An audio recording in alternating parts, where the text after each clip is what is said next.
राज्यभरातील दुधाच्या दरामध्ये 2 रुपयाने वाढ झालेली आहे। उन्हाळा आहे, उन्हाळ्यामध्ये दूध संकलन हे कमी होतं अशी कारणं देण्यात आली आणि त्यामुळे दुधाचे दर वाढ झालेली आहे। मात्र नाशिकमध्ये आजपासून नव्हे तर उद्यापासून काही सहकारी संस्थांचे दूध दरामध्ये वाढ होणार आहे। विक्रेते आपल्यासोबत आहेत। आजपर्यंतची काय माहिती आपल्याकडे?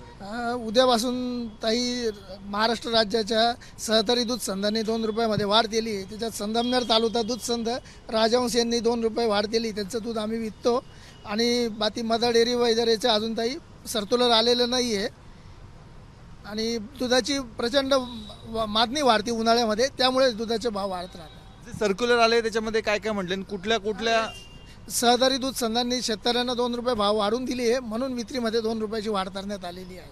आता कुठल्या संघाचं दूध वाढलेलं आहे? राजहंस दूध संघ, गोदावरी दूध संघ यांच्या दुधाचे भाव वाढलेले उद्यापासून। आणि बाकीचे अमूल आहेत किंवा इतर अमूल आणि मदर डेअरी यांनी अजून काही सर्क्युलर पाठवलेलं नाही आहे, कारण त्यांचं हे मोठं नॅशनल लेवलला असतं। हे जिल्हा स्तरावर आणि राज्य स्तरावर असल्यामुळे यांचे 2 रुपयांनी भाव वाढ झालेली आहे। जे ग्राहक येत आहेत त्यांच्यापर्यंत ही माहिती पोहोचली का दुधाची दरवाढ झाली? न्यूजमध्ये आल्यामुळे आणि पेपरला आल्यामुळे आम्हाला सांगायची गरज नाही पडत तिची। एकूणच आपण बघतोय दूध नेहमीप्रमाणेच रोजप्रमाणेच दुधाची विक्री केली जात आहे। मात्र नाशिकमध्ये अद्याप प्रमाणामध्ये दूध दरवाढ झालेली नाही आहे, परंतु जे सर्क्युलर विक्रेत्यांकडे आलेले आहे त्या सर्क्युलरनुसार उद्यापासून दूध दरवाढ होणार आहे।